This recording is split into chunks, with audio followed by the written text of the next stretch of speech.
Saat ini, semakin banyak orang yang sadar akan pentingnya hidup sehat, terutama terkait asupan makanan. Tak hanya mereka yang memiliki riwayat penyakit khusus, namun juga yang sedang menjalani program kesehatan tertentu. Dan bagi sebagian orang, hal ini dijadikan penghasil pundi-pundi rupiah, yakni dengan membuka bisnis catering makanan sehat. Nggak bisa atau malas masak, atau nggak punya waktu. Itu sering jadi kendala kita dalam menyiapkan makanan, terutama makanan sehat. Solusinya mudah, kita tinggal langganan catering aja.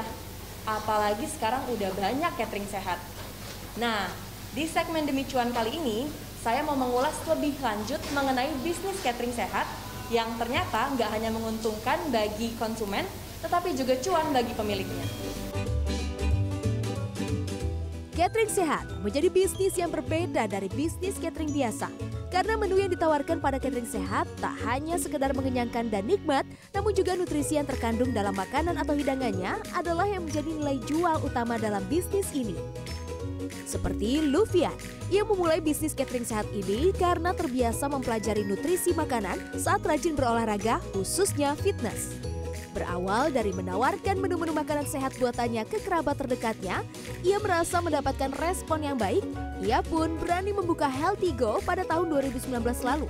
Dan pada saat itu pun, bisnis catering sehat ini sedang tren di Indonesia. Berbagai trik ia terapkan dalam bisnis ini agar tetap mampu bersaing dengan para kompetitornya. Salah satunya, ia menargetkan segmen yang lebih rendah dari para pesaingnya.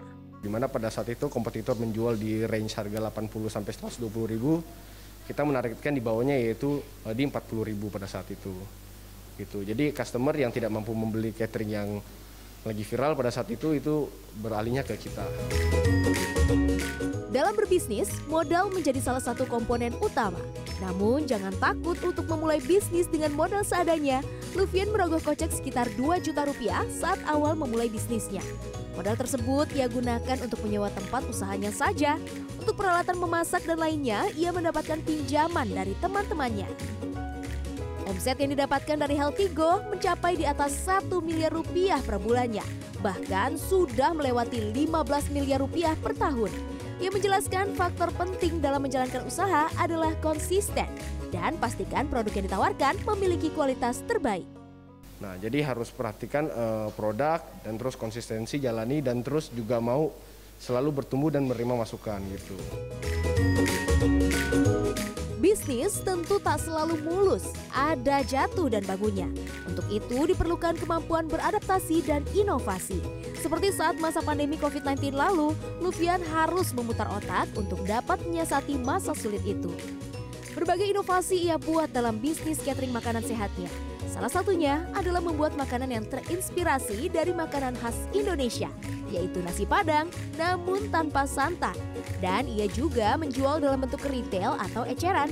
Dengan inovasi ini, produk usahanya dapat menjangkau pasar yang lebih luas.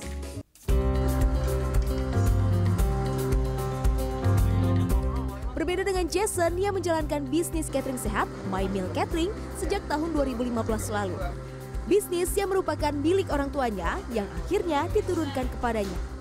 Bisnis yang dimulai karena keluarganya memahami betapa sulitnya memasak bagi seseorang yang memiliki riwayat penyakit yang membutuhkan asupan makanan khusus. Jadi kita nggak cuma ngelihat maksudnya potensi bisnisnya aja, tapi memang kita trying to solve the problem in the society gitu.